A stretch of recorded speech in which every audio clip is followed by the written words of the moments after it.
Whoa, I just got a notification on my phone. What the fuck? Whoa, I just got a notification. Is that my favorite channel? Owl parentheses get the mic close parentheses. Uh-oh.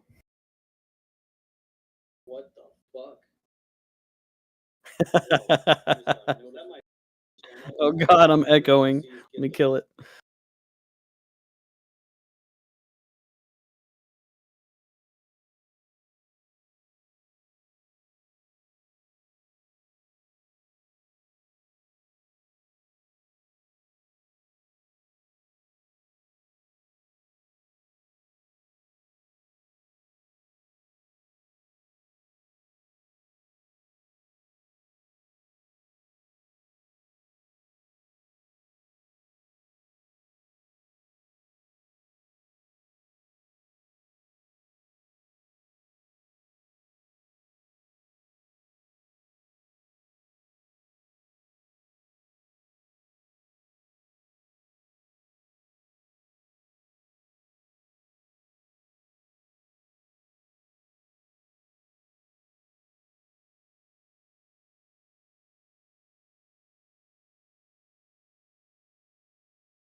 Here we go. Are we about to go? Welcome back, Dragon Ballers, to Get the Mic. It's been a long time. The only show where your host on the left, Owl, And your host on the right, Brock, dissect fiction for its mythological significance, and in particular, Dragon Ball, as we all know. Now, I think you were right about one thing, Brock, but we're which thing would that be? right now? Nothing. Anyways, I know it's been a while. I know it's been a while since we've been here. We have just had, life things happening. So we've had to take a step back for a while. But we should be producing somewhat, maybe not even consistent, but at least some videos instead of no videos at all. So there, some is definitely more than none. Some is more than none. That's right. That's what we like.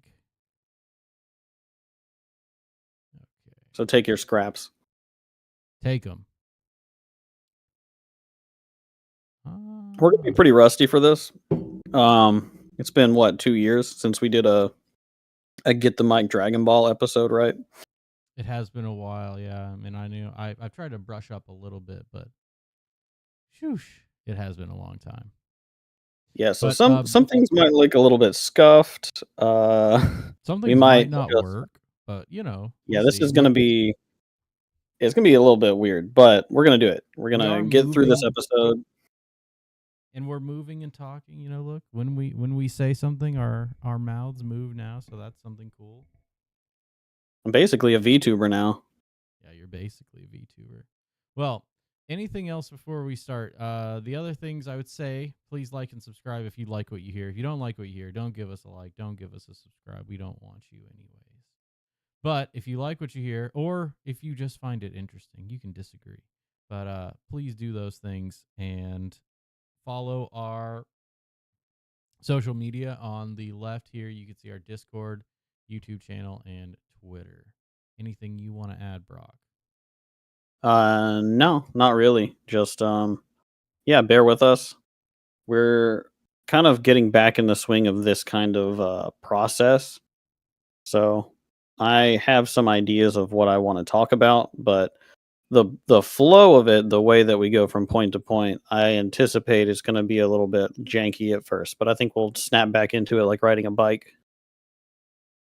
Well, we'll find out here in a second. Okay, I just need to get my notes up here. Perfect. Okay, so yeah, the last episode we covered was I think it was called, oh goodness, what was it called? It was 120. It was where he meets Kami. It's called Earth's Guardian Emerges.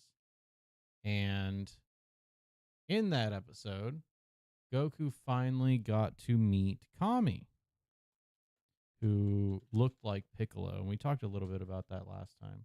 The Eternal Piccolo. That's what I almost put for the title of this episode. The Eternal Piccolo. And so we kind of pick up right as that leaves off after Goku kind of reconciles that. Okay. So let's go ahead and get started with the episode, everyone. So the first thing Titled we see, it's titled The Eternal Dragon Resurrected. So I'm going to skip through some of this. Hopefully it loads past the door. This is not the whole episode, I promise. What is happening? Go there. Rock on. Okay.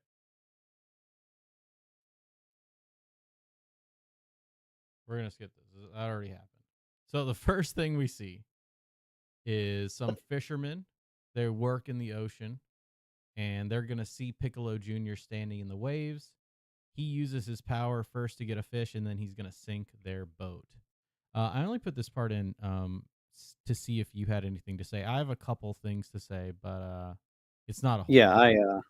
it's nothing like really that deep, but it does remind me of several things in this episode. Actually, remind me of some stuff early in Z, and it kind of called back to me the whole thing with Raditz, with arriving on Earth and killing the farmer for no reason, just sort of. We'll get into that much later, but this thing, and it's a continuation of what we've been seeing with Piccolo Jr. up until this point, where he is going around and sort of subverting the good, like subverting the natural flow of things. So we had seen him before disrupting a birthday party and destroying it and taking things for himself. And the way that he hunts is sort of the inverse of how Goku had hunted at the beginning of it. I think this is just a continuation of that, where you see the natural process of these fishermen who they look out at the sun as it's rising, and he sort of inverts this thing that I remember from much earlier on Korin's Tower, where we see Goku looking out at the sun from the railing. They look out at the sun, and then in the sun, there's Piccolo Jr., who just sees them, kills them, and basically gets himself a fish while standing on the water. Almost this Antichrist type move of, you think of like Jesus Christ standing on the water and the sun and all of that. So I think this is just a continuation of his process of subverting or inverting that natural heroic path. Yeah, I like that. I thought of something similar. Although I think the nature of water has to do with it. So I like that you mentioned Raditz. We're not going to get too into Raditz, not to spoil anything.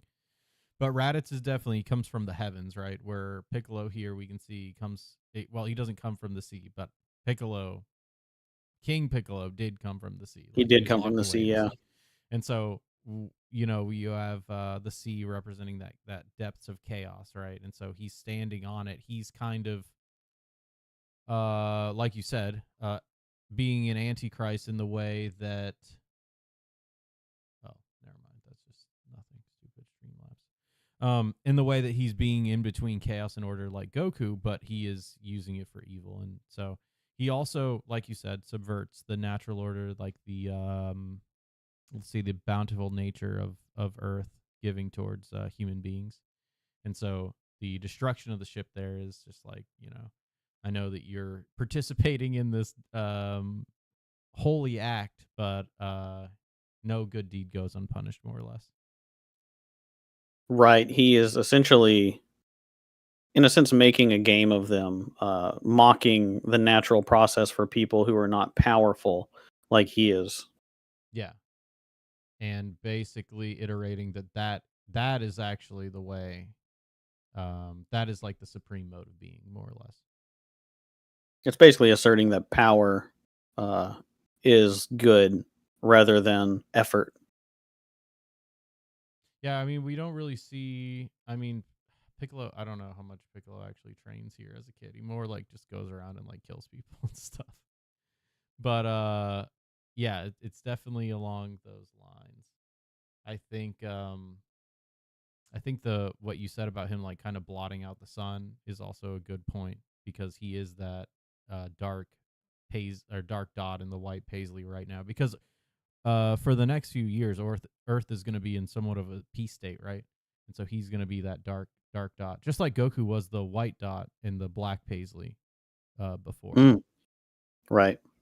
And so yeah, I mean, all this lines up to be right, having Piccolo Jr. being the Antichrist type figure, and especially in his modus operandi, which is getting avenged for King Piccolo's death.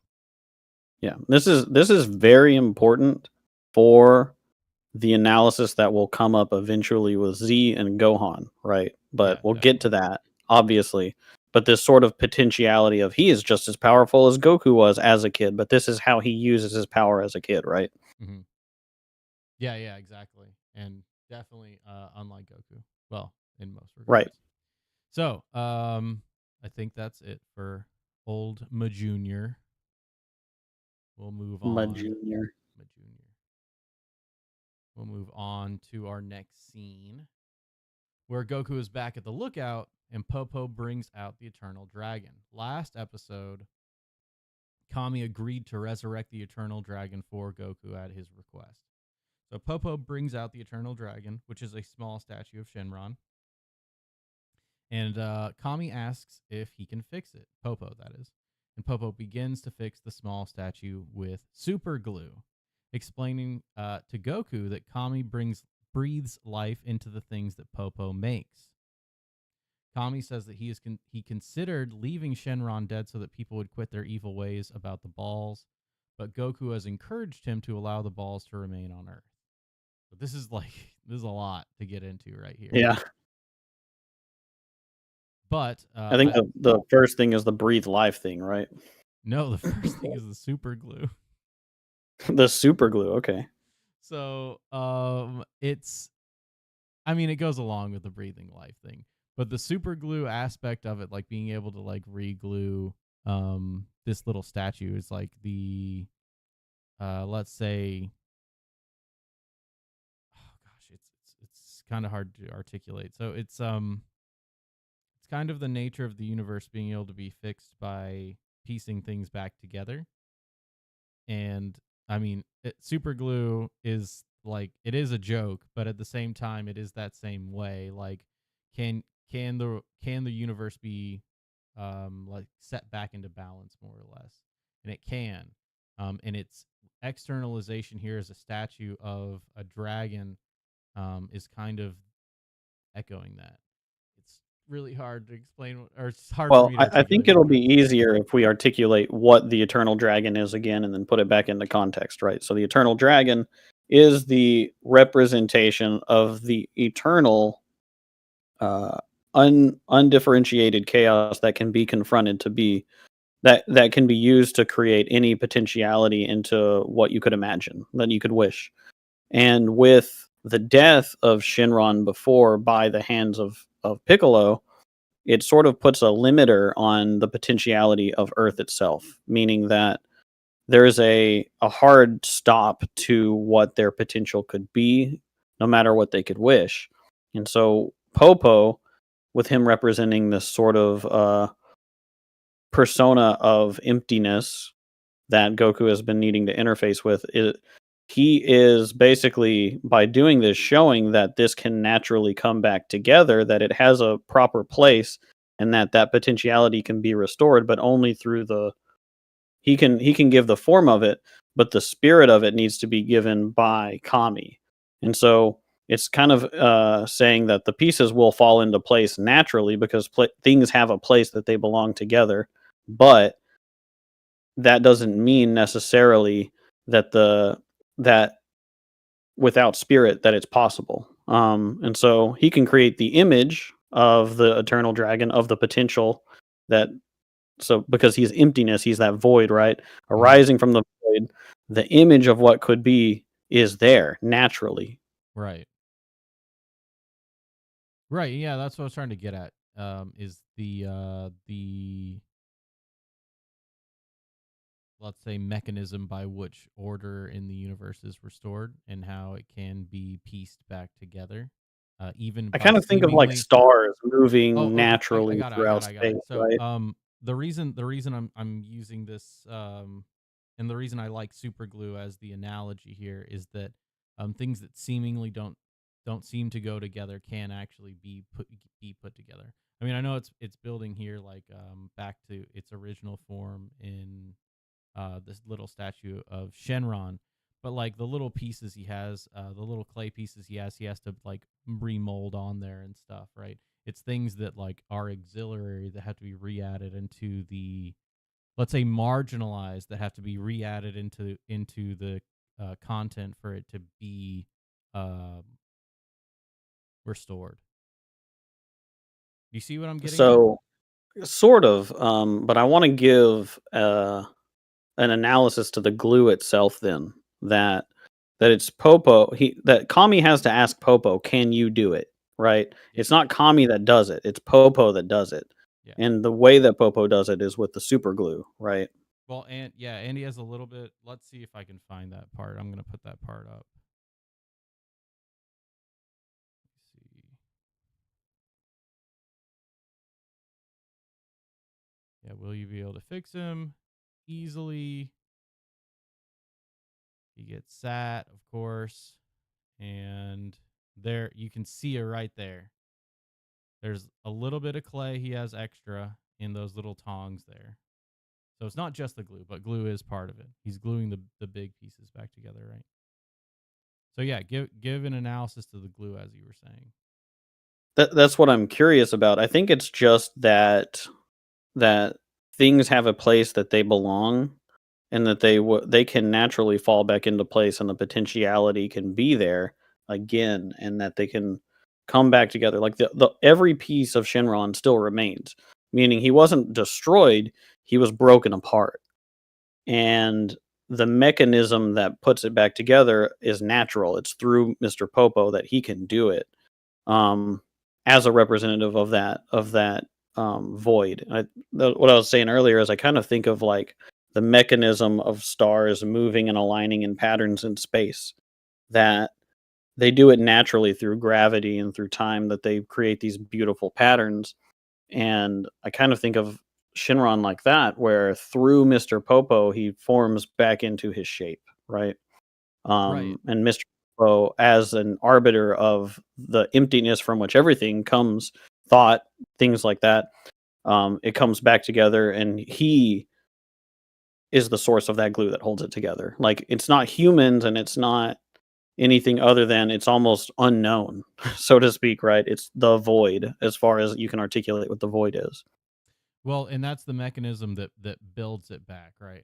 But the consistency that takes place, or that it's comprised of, is the only thing I want to add. In that the once the order of the world has been shattered, the introduction of the marginalized has to be added in order to restore the order that once was, and that's what the little clay extra is that he has. Um, I think that's a good way of putting it. That one thing I want to tie in before we get deep into like the breathe life and stuff like that, because that's going to be a long discussion, is I think before this scene, there's the scene of Yajirobe stealing the Senzu beans from It's Korin. after Is this. it I not? have it next. I have it next. I accidentally It's after started this? it way too far. Yeah, Oh, I gotcha. Okay. we'll Um, talk about it in a second though. so then now that the form is back where it belongs, so to speak, right? Then the next step is that, and this is in both translations, it's in the dub and the sub, that Kami breathes life, though he doesn't literally do it, right? but but they they do both use say the breathe life, and that's important. well, yeah, I mean that has to do with the creation, capital C. So, um, Hmm. definitely. But we'll get into that more in a second. I mean, let me see. Yeah, so the breathing life into it is very much about creation and about how the breath is the spirit, right? And it's imparting this spirit into the dragon, which is the and you know what I really think Kami brings, and I know this is kind of like not substantiated by what's in the show or anything. Not saying it's not there, it's just not there. Um, Kami imparting the spirit that allows the, let's say, the dragon to exhibit wisdom and allow those wishes to unfold. Because if you just have an earthly dragon, right, that's kind of what like fire breathing dragons are, things like that, like amalgamation of the predator. And without that extra like enlightenment step, right, which we're gonna see in a second, um, Shenron wouldn't be the eternal dragon; he would just be the dragon. Exactly right. That's the spirit, the inspired, this inspiro is what makes it eternal and makes it a spirit because that's what the eternal dragon is. It's the spirit of the dragon, not just a dragon. Right, and funny enough, it is the unknown creation of Popo with the known creation power of Kami, right? That Hmm. come together to create this, and it's another almost Taoist mix of chaos and order. Right. You have emptiness, and from that a form arises, and then from Kami it is given time. It becomes temporal and it becomes eternal. Right. Mm-hmm. And yeah, that's exactly eternal chaos that can be confronted to gain wisdom. Right. And It so, becomes the idea of it. It's like the dragon as such yeah, instead yeah, of just being one instantiation. It is, and we'll get into this in just a second too. About how it goes about like regenerating him, right? yes, we will talk about that. We do have a short intermission, but before that, Kami does say that he considered leaving Shenron dead. I'm curious if you have anything to say about that Yeah, I before mean, we get I into think it. that part of it is pretty clear. That and you'll have to remind me if you can remember when Piccolo kills the Eternal Dragon. Where is Goku? Goku is with the Yaj, I believe, at that time. He's missing, right? He's Yeah. missing from the picture, and it's only in Goku's Well, they all think absence he's dead. that. Yeah, They all. exactly. It's believed that he's dead. He's not literally dead, but as far as the idea goes, he's dead. And in the belief that Goku is dead, what the eternal dragon is killed, which we just described as the spirit of the eternal dragon, the spirit of the dragon, right? That is killed by Piccolo, and so that leads to this situation where it means the same thing, right? That in Goku's absence, in the spirit of the hero, then that potentiality needs to be leveled down so that evil can't rule over the earth. But in the presence of the hero, in the return of the hero, then the potentiality of all of humanity can be elevated once again. And that's basically Kami is expressing the inverse of what Piccolo expressed when he killed the Eternal Dragon, right? Right, and It's that, it makes it such that we'll talk about this again in a second because at the latter yeah. half of the episode is pretty much what the focus is of of the story. But there's a polarity to it. It's not because this, then this. They're part of the same thing, right? Because Yeah. Goku is gone, the eternal dragon then can be brought low and killed and made not a spirit but rather an earthly thing. The stones or the Dragon Balls turn to stones and they're not magical anymore. And then only through the return of Goku and the re-inspiration as an idea, because that's what he is up here in the quote unquote upper world, the return of the idea of the hero also returns the idea of the potential through confronting chaos, right?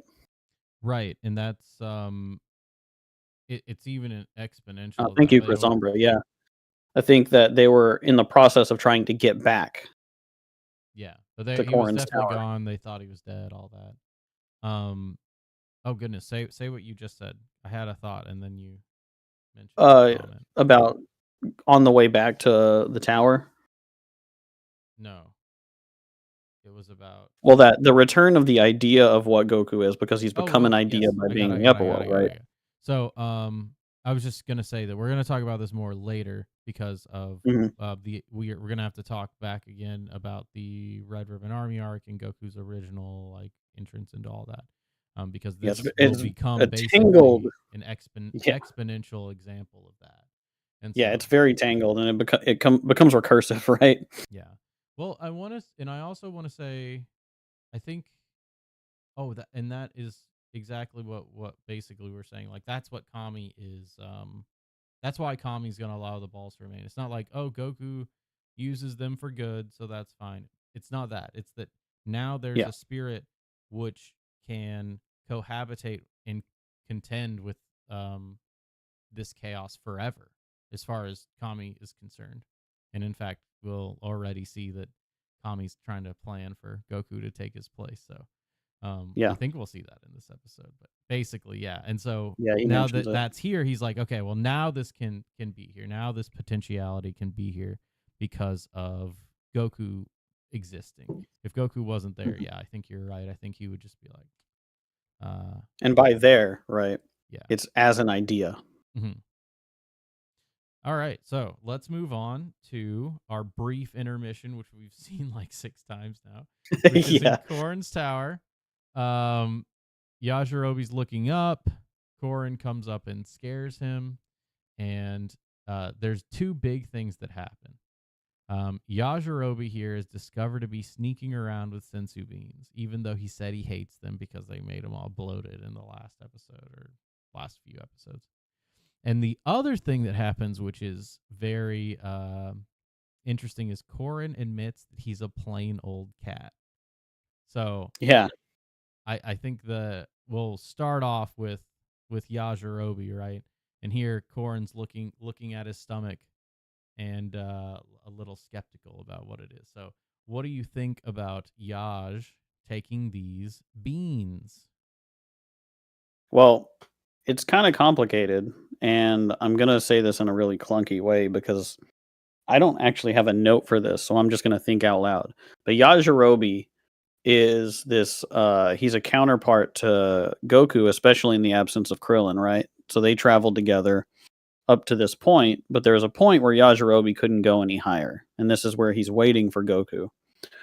And there's two things first. Number one, him acting like he didn't like the Senzu beans because they made him bloated, meaning that he couldn't indulge in them. What he wants to do is to indulge, but the Senzu beans are, as we discussed a long time ago, a countermeasure to indulgence. They represent what you need rather than what you want. And he's leaning over the back of this railing, looking up, wanting to catch Goku if he falls. Right? He's looking out for Goku at this point and storing these Sinzu beans specifically on his stomach, but not in his stomach. And I think those two things are connected, right? That he is essentially he's he is this counterweight that is an embodiment of this potentiality, but is not the spiritual Goku. But what he is doing essentially is he's trying to be prepared for the return, more or less, the return of Goku to make sure that he does his part. That's the best way I can articulate it. Um, but I'm curious what you think of it because that's as far as I've been able to think about it. Well, in insofar as the Yaj being I don't want to say a mirror of Goku, but being like a foil to Goku, more or less. We had established right that he's very self oriented. He's very by that I mean selfish, and Mhm. he's also In the same very. way that Goku is, right? Yes, especially towards the beginning of Goku's journey. If we think back when Goku was just in nature, right, and his mastery of nature, and that's something that the Yaj has as well. And um, that's the thing is the Yaj is all earthly, and so the first time he experiences this manna from heaven, right, he gets super bloated on it. Like he gorges himself on it because he's been deprived of it his whole life, and so then it makes him super fat.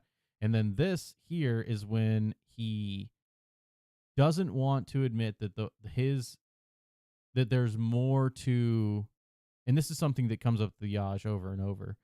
It's hard for him to admit, because of his consistent earthly spirit, that there is a vertical axis at all. And so, like, even the thing where he doesn't believe in Korran's tower at first and stuff like that. And so um it's a recurring thing with him, and I think the that resistance to it is why he's denying the sensu beans now, because later on he won't really. He'll just chill with them. Like, everyone knows that he loves them, right? Well, also I like the way you put that, because that does tie into the second thing, which is Corrin admitting that he's a cat, right? Because that denial of the spiritual element, the vertical element of what Corrin's tower represents, he kind of is a foil to Corrin in that same sense, where he says to Corrin, "Yeah, but at the end of the day, you can't go any higher than me either.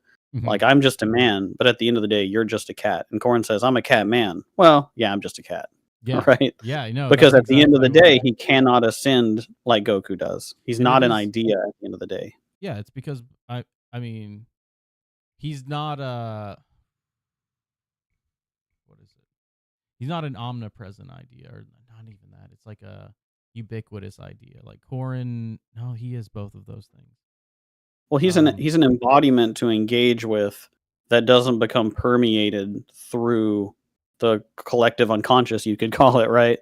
And so, Sure, yeah. because they're having this one-on-one conversation here at the precipice of the higher of the upper world, is what they keep calling it in the dub, or not in the dub, sorry, in the sub, it's called the upper world. They never call it that in the dub. They just call it Kami's lookout. The lookout, yeah.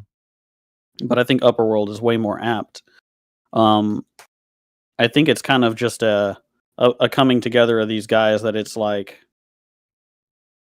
oh, it's hard to articulate, but it's essentially something along the lines of pointing out right before we see the reinvigoration of a spirit, the limits of embodiment. Well, let's think about it this way. So Corrin is at the top of Corrin's tower, but I mean, before this, before the last few episodes, right? He's been up there, without any connection to the lookout, right, or to the upper world, let's say. And but he's able to see out, right, all across the land of Corrin, pretty far out. Like, it's a pretty tall tower. And the thing that he learned, that he teaches Goku, right, is that there are other spirits to map, that you can map onto yours, right? And understanding that is power. And understanding the spirits that people embody is powerful in and of itself. All of that.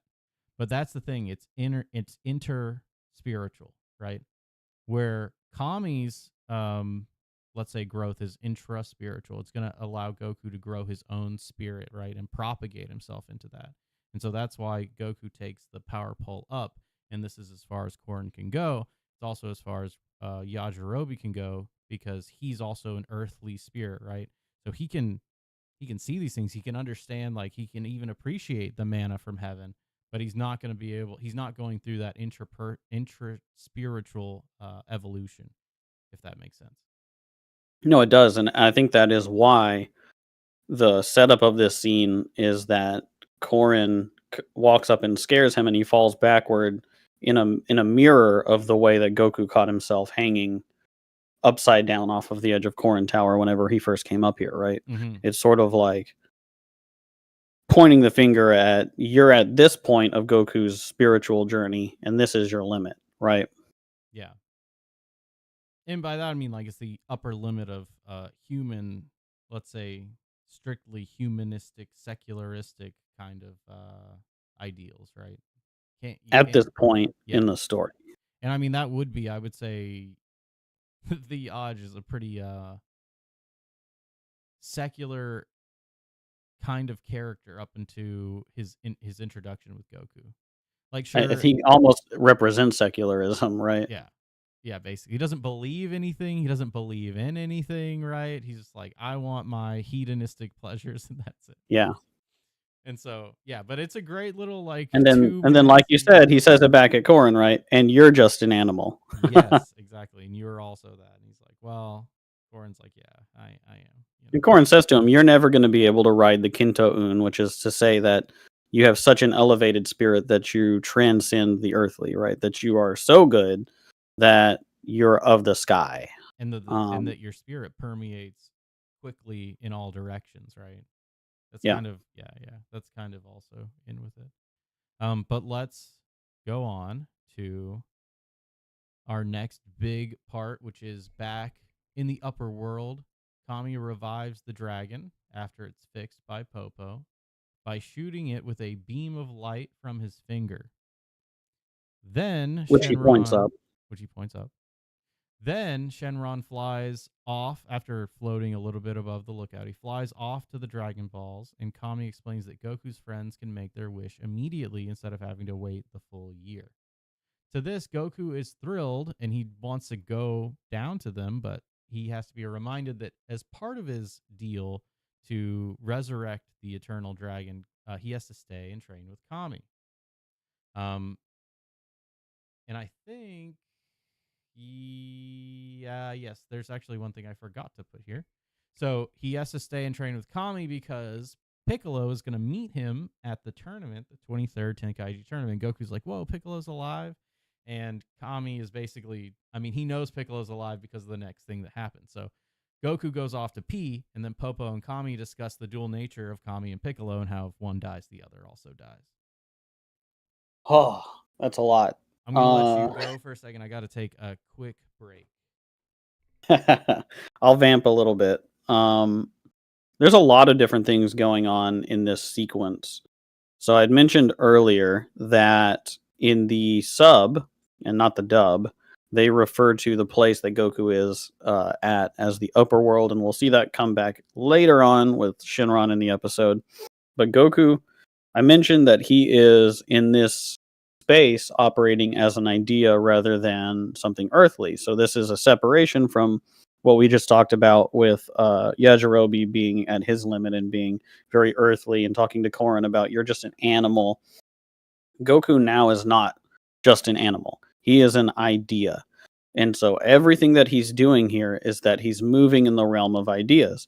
I think that it's very, very intentional that it specifically is called the upper world. Now, I talked about this with you, Al, before, and I've shown you images of like the little diagram I put together of the Neoplatonic emanation of Corin's Tower.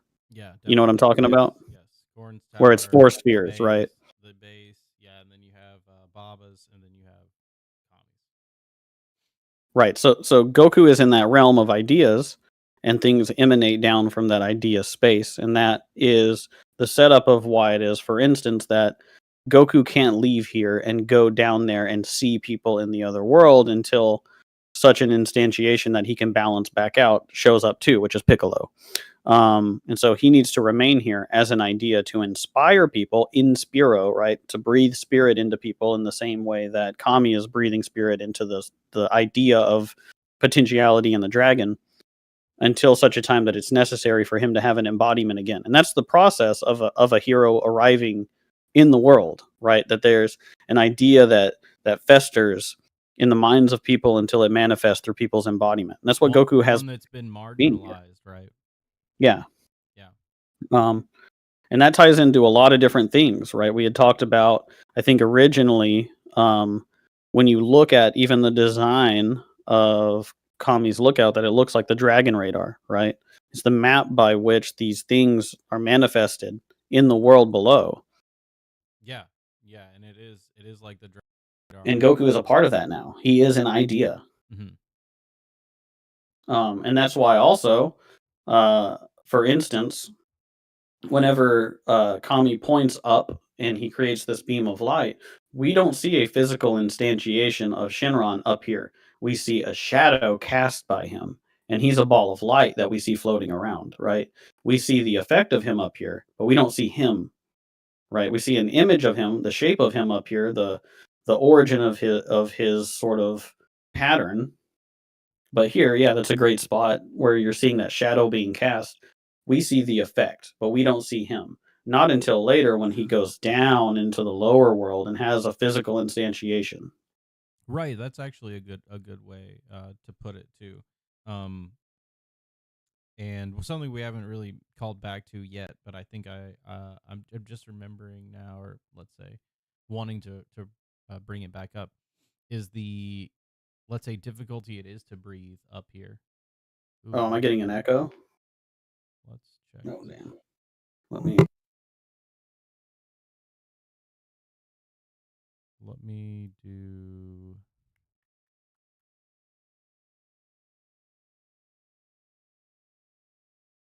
Okay, I'm lighting up.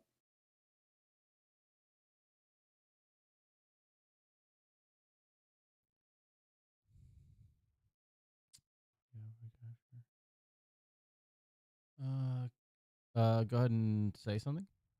I'm saying something right now. Is that better? Chat. One Yeah, chat. chat. Well, I guess we'll just continue. We'll keep trying. Uh, was I saying something? What was I saying? Oh yeah. So it's hard to breathe up here in Kami's lookout, and that's because right, it's basically when you're in this area, you're constantly having to instantiate your spirit, right? Um, and so the dragon, right, being up here as an idea but not a physical thing is a great way to kind of explain that in the show. Let me rewind. Yeah, I think it's a way to delineate the difference between.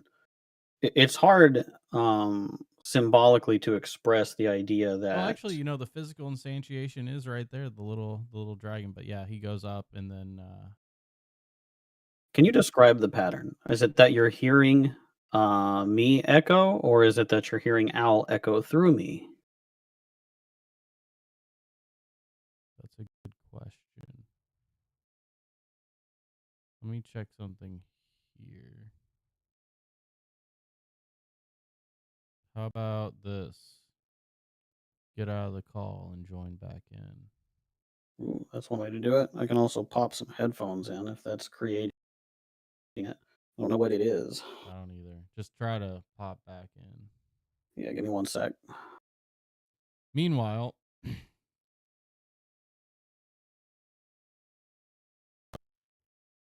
yeah, the physical instantiation here of the dragon is, we talked about that. And so once it's given this spirit, has become also one with the Dragon Balls is another thing. All right, so I'm echoing. I think that might be on your end then. You're still echoing? Hold on. Chrysombra says here, Brock Echo. I Yeah, think but that's what that means. I think there's a bit of a lag though, Brock. Let's see, because it looks different now. You were going further into the red, but go ahead and try and say something now. All right, I'm saying something now. Yeah, that's still a bit. I'm gonna try listening to the stream. Yeah, I should also do that, I guess.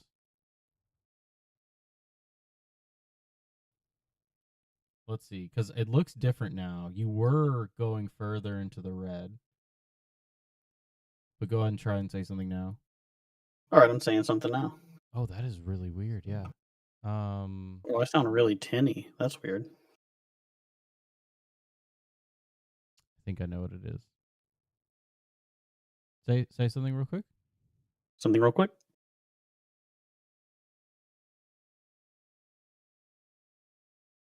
All right. I think you were on two sources for some reason, just all of a sudden. Go ahead and say something now. Let's see. We'll check with chat, or we can even listen in Oh yeah, on. that sounds normal now. Okay. I have no idea why all of a sudden it was like, let me do that. Does it not sound normal? So I popped the audio on the stream real quick so I could hear myself. A bit. Oh yeah, And that sounds normal now. okay. I have no idea why all of a sudden it was like, let me do that. Does it not sound normal? Yeah, it's fixed now. Okay. Sorry for the delay. So I It That popped was the was audio on the stream real I quick could Yeah, to fix you this sound by myself. being a fine. professional and putting headphones on, but I'm trying not to create a different kind of echo. So anyway, That was strange though, because it was it was not doing that the whole time. yeah, it was Anyways, very tinny and like reverby. it's because you were on sudden. All of a sudden, Streamlabs was like, "Well, let's put Brock on this also output channel for no reason." You got excited about what I was saying. That's all. It was.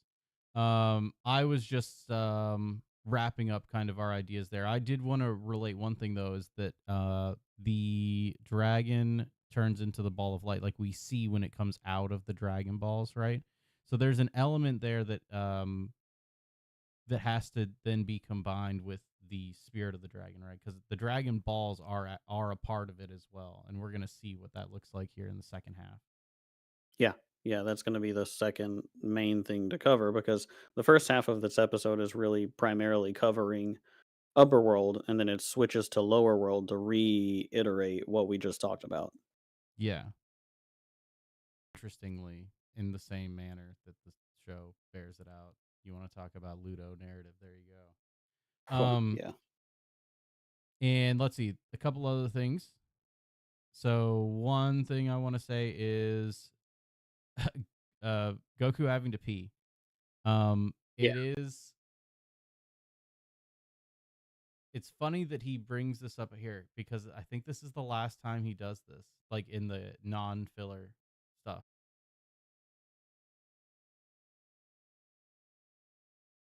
His existence, like how King Piccolo fired off an egg.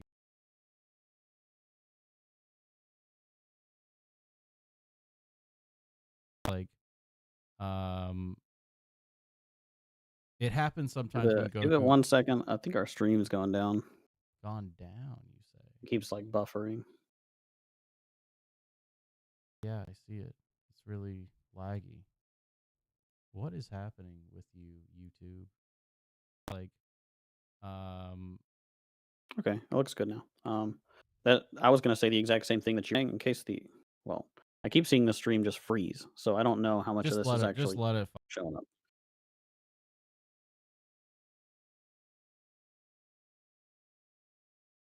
Was that immediately following Goku being given the information that inevitably Piccolo Jr. is gonna show back up because the spirit of what Piccolo is not actually dead. Uh, Goku goes, "Oh, I have to pee," and And then he runs cannot off. be destroyed. But I mean, Goku doesn't know that yet. That's the Yeah. whole part about that Kami will talk to with Popo about this in a.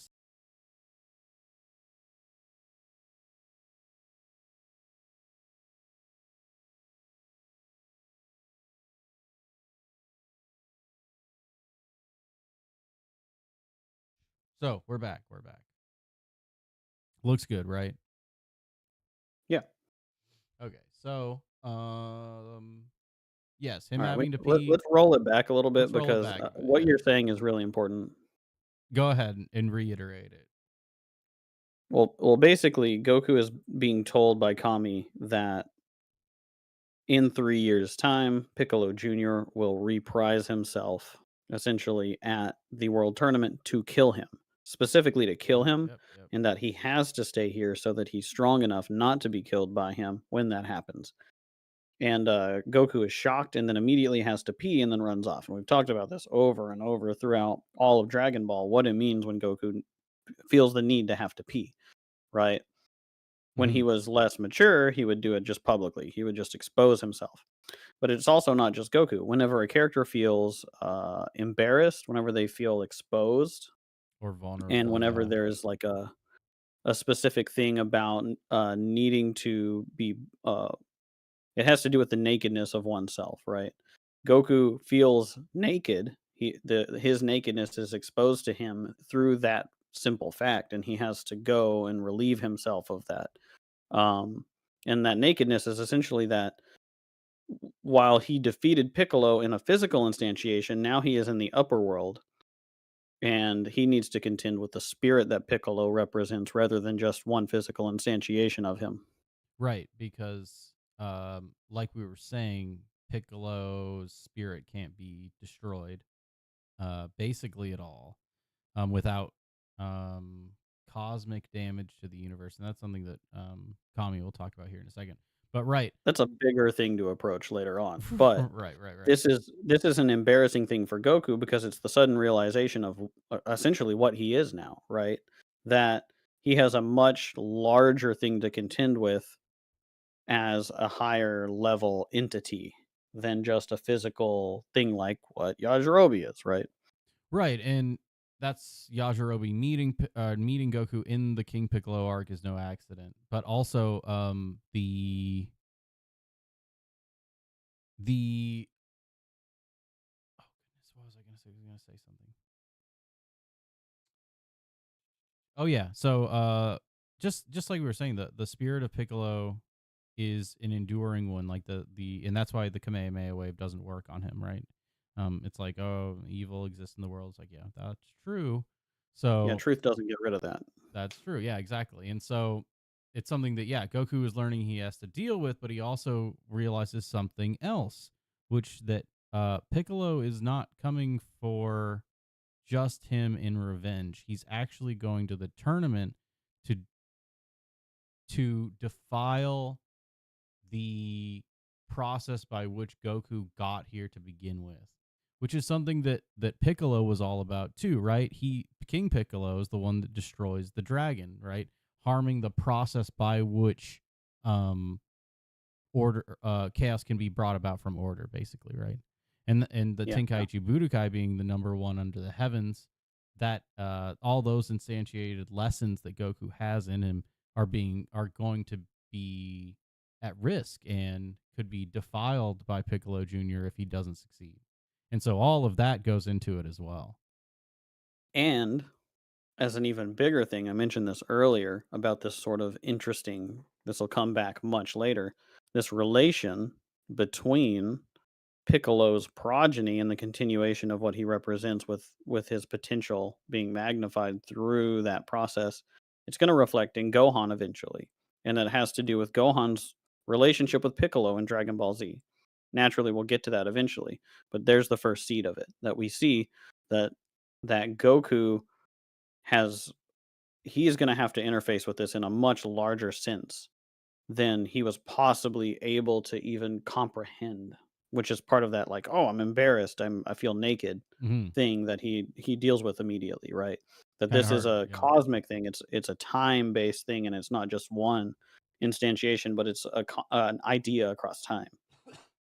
Yeah, and then here we see at the end, it's Popo telling Kami that if Piccolo dies, he dies, and it's like, oh well, then I mean, what's the solution? How are we gonna? Because King Piccolo had to be killed, so how are we gonna deal with Junior, right? And it sets that up, and Yeah. this whole arc is gonna set that up. Basically, is going to really play into that, which I want to get into more later. But we do see the first iterations of it here, and how um the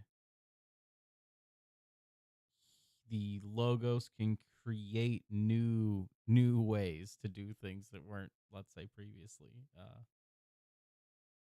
We're on the considered. precipice of transitioning from, like, the Old Testament to the New Testament, right? Basically, yes, and that's what I'm getting at. Yeah. Yeah. And this is yeah, basically.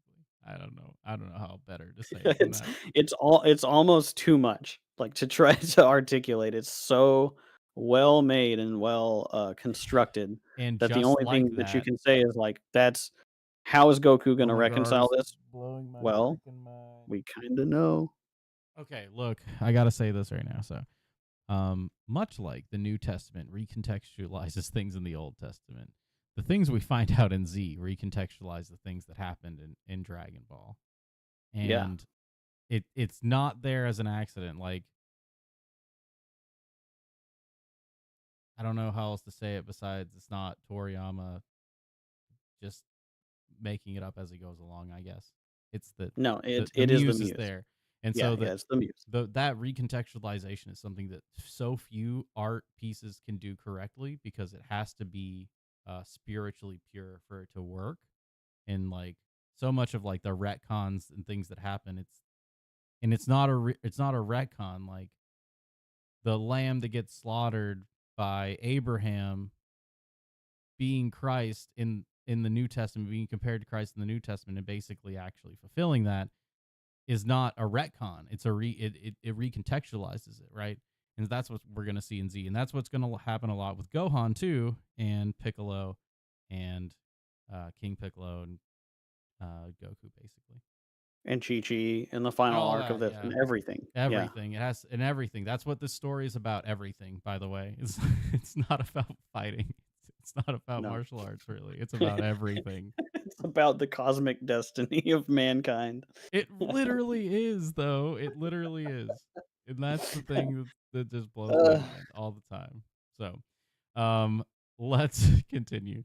So we have a short little stinger, whatever, and then we see Kame House. And back at Kame House, the gang enjoy their regular antics. Bulma goes to her panty drawer and sees the capsule with the fallen members of the dragon crew inside, and suddenly the Dragon Balls are restored. They gather them to make the wish, and Shenron tells them that Goku requested for him to be revived by Kami, and Kami gave Goku what he wanted. He also tells them that Goku will not be coming back because he's training with Kami in the upper world. Bulma starts to wish so that she can get Krillin, Roshi, and Chaozu back to life. But Yamcha steps in and declares that they cannot abandon those innocent people that were killed by Piccolo. Shenron obliges to their wish, and all the people who are killed by Piccolo and his minions are revived. Roshi tells them that Goku is training under Kami, which means he's past the old hermit in all metrics by comparison. And the gang are then encouraged by this and vow to train even harder. Meanwhile, Roshi gets up to some mischief by wanting to, I think, Pafu with Bulma. I think this is the last time he asks it I because mean, in English, he asks for a big kissy smoochie. great. I think he does the thing. I don't know. We're gonna have to find out in a second. But yeah. So that's basically what we see in this penultimate scene of the episode. Mhm. So there's some here, but a lot of it is reaffirming what we were just talking about, right? There's a decent amount here that I wanna point to. So, um, number 1, the the setup of who sees that the Dragon Balls have returned, right? That Yamcha has one of them, Bulma has the rest of them, and they both see at the same time that the potential has been returned, that the magic has been returned to the Dragon Balls. Um, there's several things about this scene that call back to the first season of Dragon Ball, right? That it has to be Bulma and Yamcha, right? Because of what I just said about the resolution of this whole situation having to do with Chi Chi. But we'll get to that later on. But I think it's very necessary that it is Bulma and Yamcha and their assessments of Piccolo in this scene, uh, and not necessarily like Tien or Launch or any of the other animalistic characters, right? Sure. I was curious what you thought about the fact that it's specifically like Bulma goes into her underwear drawer, and that's where she's been keeping the three of them in sort of cold storage. Well, I think that goes back to the first season, what we were saying, and something that she's come to really value. I think that's why she puts them there because, I mean, even though Roshi's kind of a creep to her and all that, like she does care about them. In I would say probably especially Krillin, and so she puts them with her most prized treasure, which is not her capsules, it's not her inventions, it's her modesty, and so she put that's why she Exactly. Yeah. I that's what I think that would say. that they are synonymous with her ability to have the concept of modesty, right? Yeah. That there are three Especially things Roshi. there. Like, even though, like I Yeah. said, Roshi's a creature is like, but he enabled her to appreciate it. He taught her that she needed it in the first place, right? Yeah. Yeah. That her original interaction with Roshi was being shown that she was lacking in it, and that now she keeps him close with it, right? In her underwear drawer. It's almost like there's a ritual that she's doing where she's going and stepping over there and she's opens it up and it's systematic. It's a ritual because she has this drawer of all of these laid out. And like the process of putting them on, let's say, is part of who she is now. And part of that is the memory that she has, the spirit of, let's say, Master Roshi and Krillin by extension of that, right? Hmm. And then also Chaozu is part of that because he represents some of these elements and character development for Tien. Not necessarily the same thing for as for Bulma, but he's integral to that for him as well, to his own morality, let's say. Yeah. Hey, what's up, Baze Mitchell? Thanks Yeah, for coming Baze. in. Well, we'll read your comment here. Um, it says, "I found your channel like a year ago and binged everything. Didn't y'all were doing this again? I think it means I didn't know y'all were doing this again. Yeah, we didn't Um, either. we didn't really either. Here's what I guess I don't want to interrupt the analysis. Actually, we'll continue this and we'll talk about that. We'll talk Um, a little bit about it later, but yeah, yeah, thanks for showing up. definitely, man. Glad to have you here. So I totally agree, and I think that does say a lot. I also think it says a lot that Yamcha's holding on to hope here, right? Um, it is almost the job of the immature masculine to always be that one, right? Like the Luke Skywalker looking off into the dual sunset, right? And Mhm. so we see that while everyone else, like the other Dragon Balls, are just sitting around, Yamcha has one still in his hand, right? It's he's like the watcher on the rim, right? He's being vigilant. He's watching for the return of what Shinron is, right? He knows there's something wrong, but that someday it's going to be set right again. So he just stares at it. He gazes into it and holds on to it. Yeah, yeah, yeah. And yeah, they're the ones that both discover that it's back because as we established in that first arc, the joining of the feminine and masculine is a divine act. And so it kind of echoes out that divinity, right? That's divine, and now these two people that see it first, right? Because they have that spiritual insight. So like we were talking about with the vertical alignment, it's because they have that spiritual growth that they're able to do that. And not only that, and this is going to sound crazy, but all of Dragon Ball keeps coming back to this joining of masculine and feminine. And the joining of it that we see played out symbolically in the scene is that Yamcha has one and Bulma has many, right? It's the Yeah. joining of the one, which is the masculine, which is the singular purpose, and then the many, which is the potentiality. And so he sees the one, she sees the many, then they come back together, and then bam, And then they Shinron is do brought back into the world. the same thing with their speech, right? Yep. Almost inverted in a way though, because it is she's wishing for the few and he steps in to wish for the many, right? Which basically Which reflects what the end of season one was, right? yes, That they yes. saw each other. And that's right, because the let's say the masculine force can then redeem the many, right?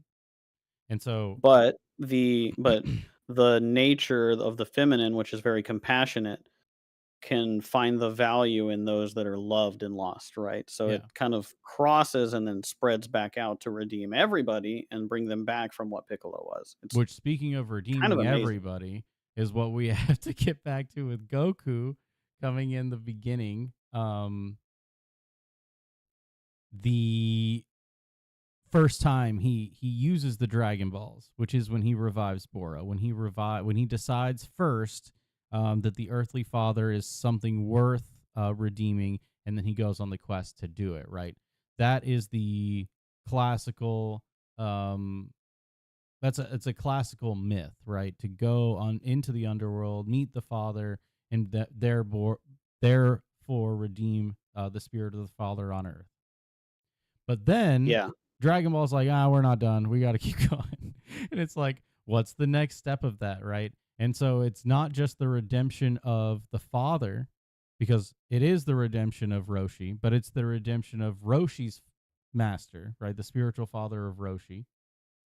It's also the redemption of the martial artists, which we're going to see in a second, which represent that spirit of, let's say, um,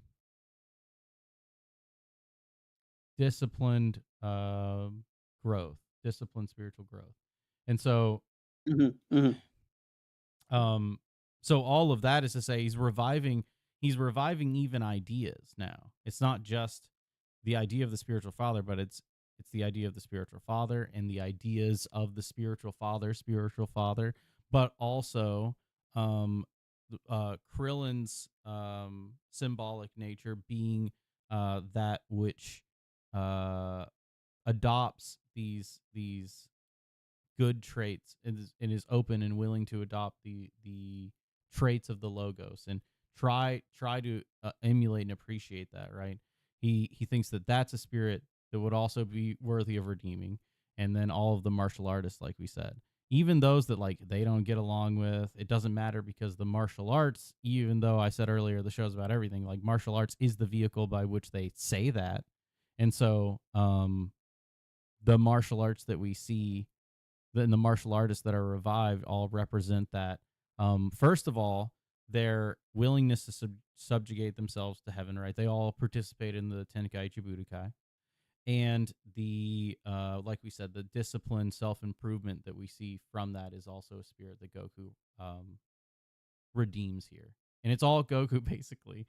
And so it's just, and obviously Roshi, not to say um because Roshi is a step already above Bora. But Dragon Ball was like, we're not just gonna do like Roshi next. We're not gonna go earthly father to spiritual father. We're going earthly father to all these ideas and spirits which were under assault by King Piccolo. But go ahead.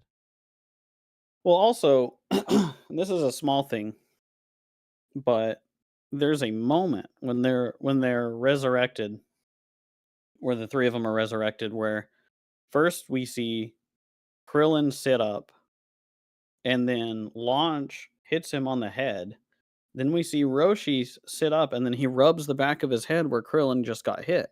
Oh yeah, yeah. And it's kind of incredible. I think it's a reflection of what I've been saying throughout the analysis, Oh which is that definitely, yeah. That that Krillin is this extension of Roshi, that he's like a tiny Roshi that was imparted to Goku, you know? mhm.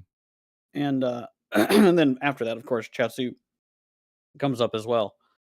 And, I just that stood out to me a lot, because it's like, you can sit here and say that all you want, but it's encoded into the way they animated the storyboards for this, that they are that they are one, you know? Mhm. That it's no. It's happened so much that it can't just be like a coincidence every time. Yeah, it's not a coincidence that the whole Piccolo thing is kicked off by Krillin being killed by the effects of Piccolo, by his instantiation outside of himself, and then Roshi is killed by Piccolo himself. Like, Right. they're two halves of the same coin, Yes. you know? Yeah, the And so this is propensity. pointing to that for you, to go, "Hey, look, these guys are still two of one. They're both two parts of a thing that Goku just re-inspired." So we talked about earlier Right. the breathing life into the dragon and inspiring people, and you'd said once this happens, all of a sudden all the fighters are inspired to try twice as hard for the tournament, right? Yes, yes.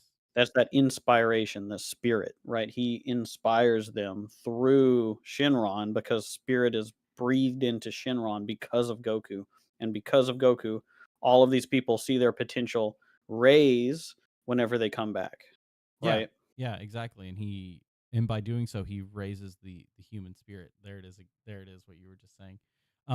What I was going to say though is yeah, and it's something I didn't just mention, which I should have, is that Krillin's redemption here by Goku and revival is it's highlighted by what you were saying about his parallels with Roshi, especially because um like I was saying, the first is the earthly fathers. Think of that as like the middle ground. And then you have the potential spiritual father, which is like Krillin trying to be like Roshi, right? And then you Mhm. have the instantiation of the spiritual father, which is Roshi. So you have those two, as well as everything in between, which is all of these martial artists, basically. And so it's not everyone yet, that hasn't happened yet. We're gonna have to see later on how Goku can manage that. But for now, it is he is expanding, let's say, his powers of redemption, which I would say is Goku's greatest power. Yeah, it's like the modes of being by which people realize their own potential has been laid low and then brought back into the world through this process of Goku being an idea that emanates down from this upper sphere down back into the Mm-hmm. world, right? Yeah, exactly. And that's what Shenron is doing when he flies down. And so, let's see. Yeah, you're right. We said they vow to train harder. The last thing that we see before we kind of do our outro is that Roshi. What does he do? I gotta see it now. Oh, of He course. does say too. He does say too that Goku is like way stronger than him now, which makes sense because if he's able to redeem the spirit of the father, then or the spiritual father, I should say, then obviously he's going to to be stronger than him, or let's say Yeah, a more basically Roshi's instantiated realizing spirit. that Yeah. Goku is worthy of emulation now, right? That Yes. now he's the Yes. master. Right. And that it's interesting because I wanted to point out here, I mentioned it earlier, but in the sub they're calling it the upper world, and in the dub they're just calling it Kami's lookout. And so there's this moment when they ask Shinron, what's going on, like what's the deal with Goku, and Shinron says Goku is in the upper world, and everyone's like, oh my god, right? In sort of western terminology, it's like he's in heaven, like Goku's training in heaven is what he tells them. And whereas here they're like, well, he's training with Kami. And of course, Kami is like the Holy Spirit, right? He's like the spirit that creates inspiration. But it's all the same thing. But Hmm. it's important that we call it the upper world because it's part of that whole cosmic picture. And that it's expressed to them through Shinron that Goku is part of the upper world now, and that he's a Yes. messenger of the upper world. Well, that he's integrating, right? His action, his actions in defeating King Piccolo, right, have reverberated in the upper world, and now he is initiating himself in that. And so the next time we see him, he's gonna be a little different, except we have some filler. So, you know, Yeah, but the point is that it's about time. That you could think of it as a hypothetical that across a long period of time, in a Dark Souls almost sense, that all of these ways of being would come back because of the memory of what Goku had done, and that these are hmm all representations of a way of being that is good, and that eventually he created an inevitability that this world would be back to where it was before, inspired as it was. yes, And that'll come back a little bit later because of what happens. I'm not gonna spoil it now, but what happens immediately when Piccolo comes back onto the scene, and because it's that's why about you should time. link the fire, everyone. Yes. Oh man. So there is something I do want to say about Roshi. First of all, he does ask for the Pafu Pafu. Um one thing, and he says for old time's sake, right? Like harkening back to that, right? And Bulma just gives him this glare where she basically like she makes him back off and he apologizes, which is it's wild how far their relationship has come, because I think it goes into what we were saying about her keeping Roshi in her underwear drawer. Yeah. That her that her modesty has been elevated, let's say, to his level.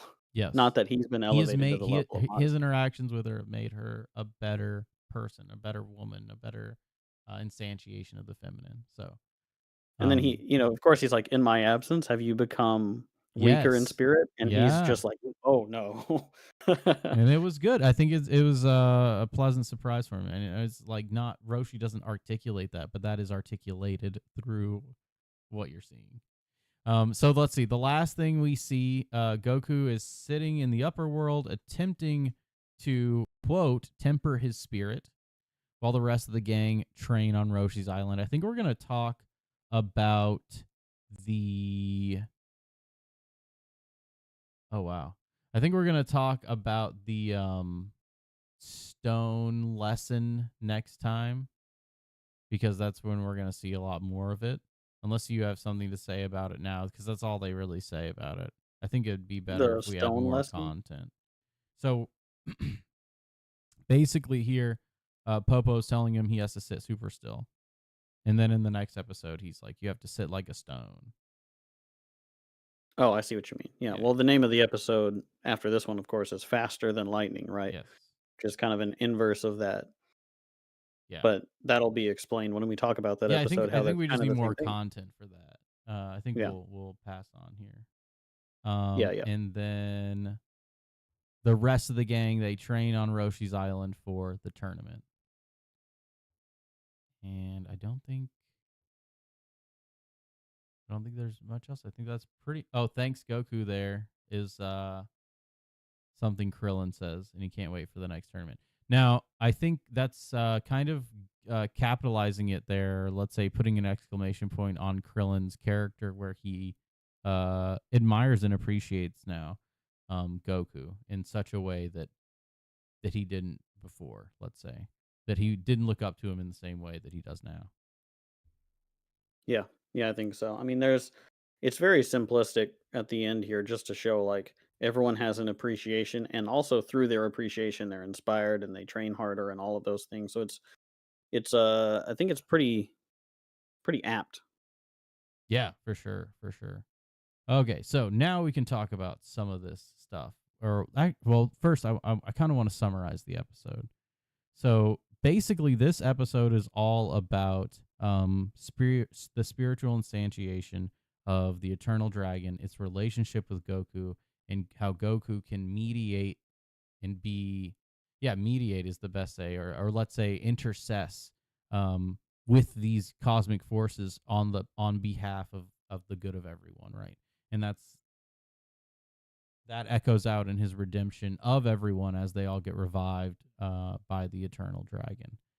Um, yeah, I guess that's it for my summary. It's my Yeah. short summary. It's kind of funny because this episode, it's taken us 2 years to put it out, but it's very necessary to cap off the last little arc that we were talking about.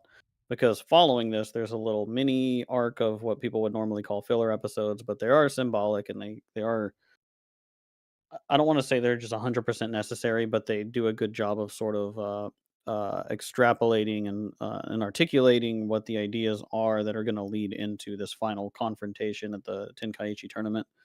Um, but yeah, this episode is a summary of why it was so important for Goku to be able to, at least in the physical sense, defeat King Piccolo the way that he did. Yes, and how it's an expansion beyond what the human spirit has even been able to achieve up until this point.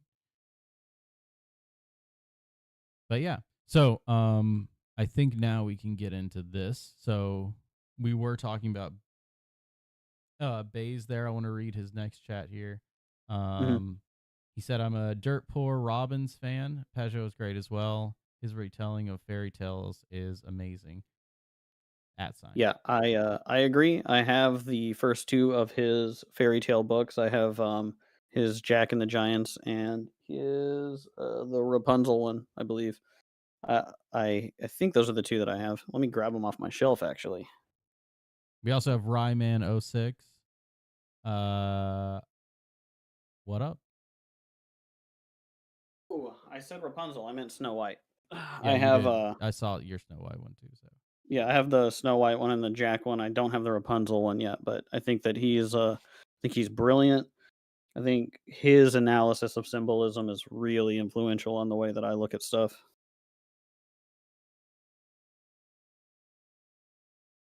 we were also going to say some other things, but I don't remember what they were. But yeah, thank you so much. We didn't really know what to expect, just kind of going live for the first time in a couple of years about this stuff. So the fact and of course, Chris Sombra, friend of the channel, friend IRL, thank you so much Number for showing one up and chatting with fan, us. according to this chat. I'm telling you. Oh yeah, number one fan IRL. Um, you know, thanks. You know, it's it is, if there's anything that's gonna get us to keep on doing this and finish this out, it's the fact that anyone is listening and wanting to interface with it. And, yeah, the fact that anyone who's a fan of Peterson or Pajot wants to hear this is very inspiring to me, at least. It's true, and that's actually bleeds me into what I was going to talk about. So, Bays originally said that he didn't know that we were still doing this. He also said that he thought it was pre-recorded. We had released some pre-recorded episodes before. I think that's probably not going to happen as much. I prefer doing it this way. I think It's because better this way. I don't know. I don't really like it on a schedule. Um, then I wanted to say what happened is over the past maybe 6 months or so, I've gotten a couple of comments and messages that were like, hey, when's the next episode coming out? I watched some episodes. Now I want to see more, etc. And it was not very many, but it didn't really matter. Like that, it was such that it was like, hey, like any one person wants to hear this. So we should link up again. And we kind of having been going back and forth in the summer because we've both been super busy. But we finally made it work, and I'm hoping that we can continue. I don't know what Yeah. Queen of Night is, Baze. Are you talking about the night blooming, or actually, no. You talking about the play? The, whenever I'm looking it up, because I don't know anything about it, but talking about, like, the magic flute, um, because I am also not familiar with Queen of Night. Mozart's opera. I don't think I've seen it. Oh man, it's got music. It's gonna really Brock is gonna go wild I because like that's music. that's another that's another element that I mean is in Dragon Ball. I don't want to say it's not in Dragon Ball, but there's some music that's really well integrated is what I'll say. Kinda wild, actually, how Sometimes it's really integrated wild. Yeah. some of that is. Yeah. I mean, it's why music is it's ubiquitous, let's say. It's patterns. Yeah. So, I think that wraps us up here. Unless you have anything else you wanna get into real quick towards the end. No, not necessarily. I think that we had a little bit of technical stuff, but overall, I think that like I said, it was like getting back on a bike. Once we kind of got in the groove of it, it was like, yeah, it's just so exciting to talk about Dragon Ball sometimes because it is so. Oh, okay. Queen of Night is a short film by Dirt Poor Robins. Pajot helped with it. I don't know that much about it, but I've kind of been out of the sphere for a little bit, hence me not doing this either.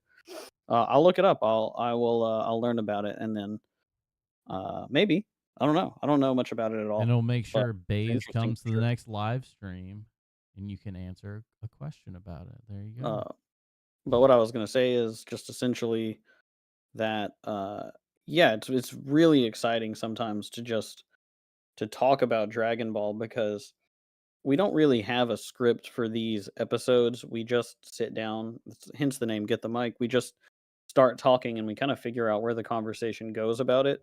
And it's just because of how pure Dragon Ball is that the conversation can even be fruitful, right? Otherwise, we would need to have some pre-scripted thing where it's like we're going to talk about this and this and this and this and this, but it comes up naturally when you talk about Dragon Ball, and we're discovering how deep it is in real time as we talk to each other. Which is why I said I think it's better live because you're kind of put on the spot to own your thoughts in real time, and you say what you believe instead of thinking about what you're going to say and wanting to edit yourself. And so, yeah, it's refreshing. It's refreshing to jump back into it and find that it's still, well, inspiring. No pun intended, but it does inspire you to want to engage.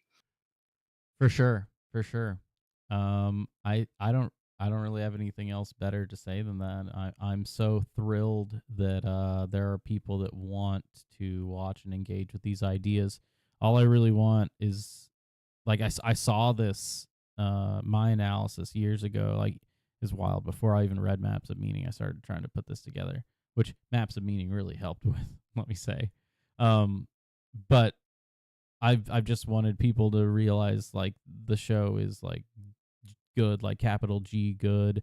It transcends cultural barriers. It's super symbolic and mythological, and it's about everything and just all the stuff that we think about it, instead of it being pigeonholed into it's a shonen manga and all this. And like I really don't like that appeal to like it's this certain genre. Is there a term for that? I imagine something in music might have that, like genreification, not gentrification, but I don't know. Is there a term for that, Brock? I mean, it's essentially, It's almost gatekeepy, you know? yeah, it there's this thing where people they want to rule over something. They want to give it a name, and whenever they give it a category or a name or a description, it's like beneath them. And to me, that is that is the epitome of why people don't understand Dragon Ball. They want to categorize it as a thing and then put it in like a shelf and say that it is a thing that they have completely understood by giving it a category and giving it a name. And that is not true. Like, I don't think that I've ever seen anybody fully understand Dragon Ball. Even us, like, I don't think we even fully understand Dragon Ball until we've willed it out and talked it through. And it is a hubristic thing that people do with Dragon Ball, and it's symbolic of the way that they move in the world and that they denigrate the spirit of the father, because Dragon Ball created so much, that they enjoy, and they have no respect for the fact that this is the progenitor of the genres of entertainment that they like. Correct. And Dragon Ball is S tier plus. Not in manga, not in an anime, not in any genre. Like it's just S tier. Yeah, That's it it. takes a certain level of respect to sit down and say, "You know what? I'm gonna look at this thing and try to figure it out, and I don't know what it is, and it's gonna teach me something." And that's what I love about Dragon Ball is I can do that, and it teaches me something. It's not just like I stare at it and it's this like vacuous Yeah, thing you where I have to just am actively watch it though. entertained. If you if Yeah, you just like sit back and like, you know, you're couch locked while it's happening in front of you, to use one of my phrases, then you're not going to really appreciate it. Which I don't want to like accuse people of doing that. I'm not trying to say that. Um I do. I think but a at the lot of same people do but at the exactly that. same time I think that people, possibly because of the way it's been typecast, like Bay says, that that's how they think it's supposed to be seen, if that makes sense. Yeah, it's the form of or it's what it's for. What it's for is what its purpose is, or what its effect is what its purpose is, right? And so for many people, what it is for them is that it's entertainment, and so then they think it was created for entertainment because it entertains them. And I mean, that's what it was for me. This whole process was kicked off by me saying that that's what I thought. I was wrong. I thought that it was simplistic and it was entertainment, and I just had nostalgia for it, and that's why I seem to keep on wanting to come back to it. Um, and I think a lot of people, for them, that's kind of how the world is. There's nothing that really transcends that. We yearn for the things that we liked when we were younger, and that's the best it gets. But I don't. I think that that's a misnomer. I think that it limits the way that you see the world. Uh, and not everything is like Dragon Ball. Obviously, people have nostalgia for things that don't have something to say about being itself. But Dragon Ball itself has been so typecast, has been so genre cast into being this simplistic thing that has nothing to say, that it's unbelievable to me, to be honest. The discourse around it is so vacuous that it is infuriating. And thus, I was very encouraged when some people were interested to hear more of what I think is a actual thorough analysis, even if we get things wrong. Like we're not trying to say we're the best, but no one else is doing anything, so we can't just not do anything. You can't just not try, right? Like, somebody has to try. Yeah, and I think well, Peterson said it. Opportunity lurks where responsibility's been abdicated. I think the responsibility of analyzing Dragon Ball has definitely been abdicated. Analyzing in any, let's say, symbolic or cosmic way. Sure, there's been an analysis of, cultural and traditional like Easter eggs and things like that, and oh, it's based on Journey to the West, etc. References.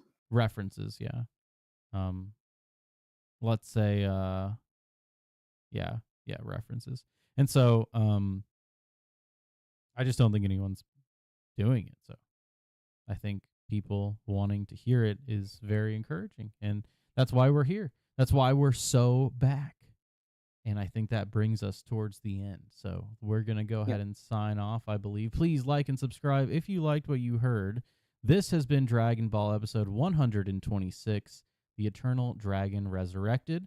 I've been your host on the left, Owl. I've been your host on the right, Brock. We hope you